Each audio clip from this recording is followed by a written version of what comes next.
So the next muscle in our muscle series is part of the forearm called Pronator Teres.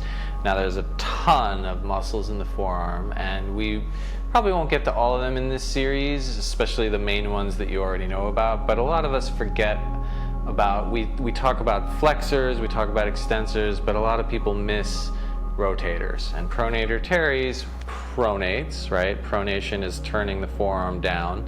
Supination is turning the hand palm up, i.e. holding a bowl of soup, right? So Pronator Teres is a pretty long muscle that comes from here to here and fires to do that, right? And so you can imagine an attachment here and to the middle of the arm, that's gonna happen. So let's get a little bit more into that.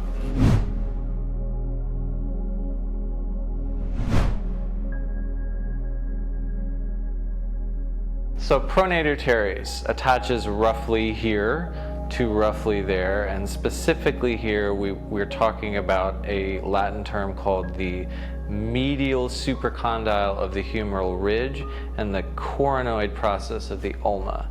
And that comes down and attaches to this aspect of the radius. And if you can imagine this line shortening, what's going to happen is it's going to take this point and move it in that direction, which is going to take the radius and move it closer and more medial to the ulna. Right? And so basically by shortening here, you're going to be pronating the hand and wrist and turning the hand palm down. Right? And so from here to here, to make sure that you're in the right place, you can sort of palpate underneath and feel for what's a diagonal tissue. And right now I can definitely feel that I'm on it.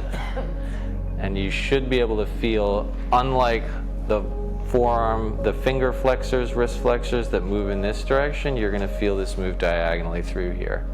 And so right deep in there, I can feel a very thin, very taut line from here to here, and I can do a little cross fiber friction on it this way. It probably doesn't feel all that awesome, especially when you get to the attachment points.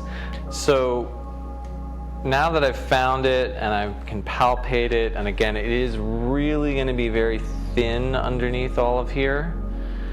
Once I get a thumb in the belly of it right there, I'm going to ask the client to gently try and tighten that muscle by pronating and then releasing.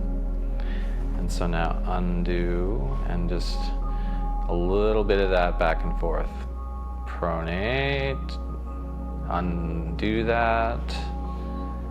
All right, excellent. And that can be pretty intense, but for all the people that are typing all day, they're going to be firing this muscle to hold their hands in a typing position and then basically not being able to release that. So technically, we should be able to lay the shoulder flat on the table, lay the humerus down, and extend the forearm and have that all rest flat on the table. That's not true of most people in the modern day because of tightness through the tissue in various places. And so with some people, what you will find is that in order to lay, if you lay the humerus flat on the table, they're going to be stuck in pronation on the table and unable to lie face, essentially in shavasana in yoga with their palms up and resting. And so your instinct is going to be to work the flexors, work brachialis to open up this space, which is necessary and you want to do that, but you're missing the rotational aspect, right?